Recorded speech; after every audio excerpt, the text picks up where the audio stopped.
Salut, c'est Joël Bernard de moncoachdegolf.com. Alors aujourd'hui, je voudrais vous donner un petit conseil justement pour ce week-end.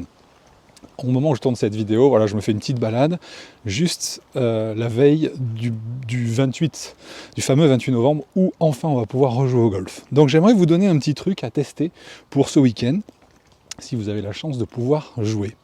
L'esprit, et j'en ai parlé dans mon canal Telegram d'ailleurs si vous voulez aller voir, c'est que pour bien jouer au golf, vous avez besoin de bien préparer vos coups. Et pour ça, il y a des phases à respecter, justement j'en parle dans le canal. Donc je ne vais pas revenir dessus. Si vous êtes curieux, il suffit de cliquer dans la description pour le rejoindre et vous pourrez écouter tous les messages audio, les vidéos, etc. que j'ai faites dedans. L'esprit, c'est que ici, j'aimerais vous faire focaliser sur un élément de la routine, mais qui s'appelle la post-shot routine. La post-shot routine, en réalité, c'est ce qu'on va faire juste après avoir joué le coup. Et par expérience, ce que j'ai pu remarquer, et pour l'avoir fait moi-même pendant des années, on a une fâcheuse tendance à s'auto-juger, c'est-à-dire sur le moment, et à être souvent assez dur avec nous-mêmes. C'est-à-dire qu'on va avoir tendance à juger le coup, on va avoir cette tendance à juger le coup qu'on vient de faire, et à émettre justement un fameux jugement de valeur. Et ça a deux problématiques. Et c'est justement ça que j'aimerais vous éviter, c'est que la première, c'est que ça va vous faire prendre moins de plaisir sur le moment. C'est-à-dire que si vous êtes dans le jugement de vos coups, eh bien vous allez, et par définition au golf on en rate pas mal, du coup automatiquement vous allez créer de la frustration et votre niveau de plaisir va diminuer. Ça c'est une certitude. Donc moi ce que j'aimerais, c'est vous éviter justement de perdre du plaisir sur le moment, mais aussi d'éviter une deuxième problématique lorsqu'on fait ça, qui consiste à faire baisser votre confiance en vous et votre image de vous pendant que vous faites ce genre de choses. C'est-à-dire que si régulièrement, pendant le cours de la partie, vous émettez des jugements négatifs sur les coups que vous venez de faire, eh bien votre image de vous descend et votre confiance en vous descend. Donc vous voyez qu'il y a deux impacts qui ne sont pas terribles lorsqu'on fait ça. Comment réagir ?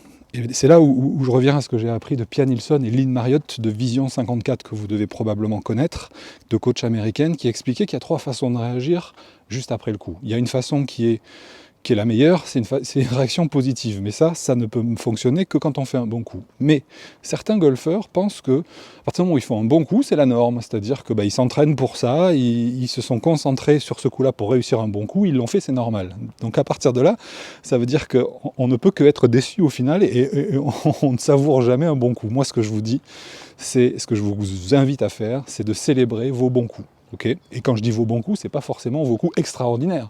Ce sont les coups qui sont satisfaisants au final. Eh bien, il faut vous encourager quand vous faites ça. Donc ça, c'est la première chose. Et la deuxième chose, c'est d'arrêter d'avoir des réactions négatives, de vous juger lorsque vous faites un mauvais coup. J'aimerais que vous changiez d'état d'esprit et que vous soyez plus dans un état d'esprit de progression et d'apprenti, entre guillemets. C'est-à-dire que ne plus considérer le mauvais coup comme un échec, mais plus comme un moyen d'apprendre. C'est-à-dire utiliser cet échec pour éviter de le reproduire sur les prochains coups. D'accord ? Donc ça, c'est important. L'esprit, c'est que comment on s'y prend ? J'ai un coach, j'adore le tennis, vous le savez, j'ai un coach qui me dit on ne perd jamais, on apprend. D'accord ? Soit tu gagnes un match, soit tu apprends d'un match. Et donc c'est cet état d'esprit que j'aimerais que vous ayez vous aussi quand vous jouez au golf, c'est-à-dire comment faire pour ne pas reproduire le coup que je viens de faire. Essayer d'analyser, qu'est-ce que j'ai fait comme faute, comme erreur, pourquoi j'ai raté ce coup-là. Et donc d'utiliser de l'énergie à essayer de comprendre, d'analyser ce qui s'est passé, plutôt que d'être là en spectateur, en se disant oh, c'est pas possible, j'ai encore fait un slice, j'ai encore perdu une balle, j'ai encore fait ci, j'ai encore fait là. Là, vous comprenez bien que cet état d'esprit-là, il ne peut pas être productif. Donc j'aimerais vraiment, ce week-end justement, bonjour madame, j'aimerais ouais, je parle à un appareil et je me filme en même temps. C'est vrai que comme vous avez vu, je me promène dans la rue et les gens, il n'y a pas beaucoup de gens puisque c'est le confinement encore, mais ils se disent mais il est fou lui, il parle tout seul, surtout là c'était une vieille dame. Je disais mais vous parlez tout seul monsieur, il doit pas être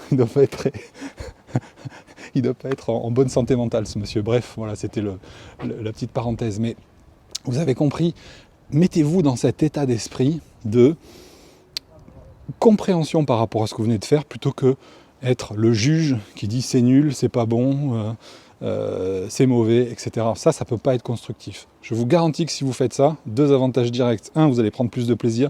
2, votre confiance en vous va remonter.